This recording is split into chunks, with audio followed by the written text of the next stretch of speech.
தமிழ்நாட்டுல பெண்களுக்கு பாதுகாப்பே இல்லை அப்படின்ற ஒரு கேவலமான ஒரு அவல நிலையில தான் இன்னைக்கு இருந்துட்டு இருக்கோம்.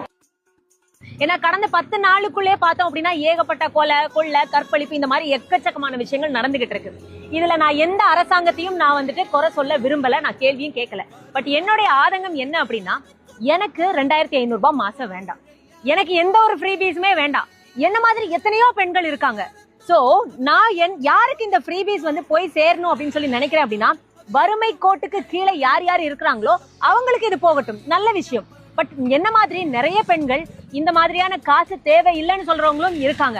அந்த காசை வச்சு தெருவுக்கு 2 சிசிடிவி கேமரா அரசாங்கம் நினைச்சா பொருத்த முடியுமா? ஒவ்வொரு தெருக்கும் இந்த மாதிரி சிசிடிவி கேமரா இருக்கு அப்படின்னாவே வீட்டுக்கு வெளியில வாசல் தாண்டறதுல இருந்து எங்கேயோ இருந்து போயிட்டு வீடு திரும்புற வரைக்கும் பெண்களுக்கு பாதுகாப்பு இருக்கும்.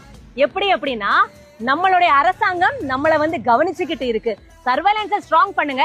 ஏன் அரசாங்கம் நினைச்சா சர்வேலன்ஸை ஸ்ட்ராங் பண்ண முடியாதா? சர்வேலன்ஸை ஒவ்வொரு தெருவுக்கும் ஒரு ஆளை நீங்க போடுங்க. அப்போ ஒருத்தங்களுக்கு வேலை வாய்ப்பு கொடுக்கறதாவும் ஆகட்டும், அதே சமயத்துல பெண்களுக்கு பாதுகாப்பாகவும் இருக்கும். இதை அரசாங்கம் நினைச்சா செயல்படுத்த முடியும். ஒருவேளை இதையும் மீறி அந்த ஒரு தெருவுல தப்பு நடந்துச்சு அப்படின்னா, அந்த தெருவுல யாரு அதிகாரிகள், போலீஸ் அதிகாரிகள் யார் இருக்காங்களோ அவங்களுக்கு தண்டனை கொடுங்க. ஏன் எப்பயுமே மக்கள், சாதாரண நடுத்தர மக்களே ஏன் அனுபவிக்கணும்?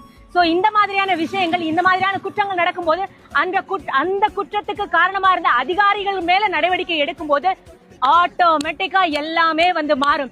சோ பெண்களுக்கான ஒரு பாதுகாப்பான நாடு தான் நாங்க விரும்புறோம்.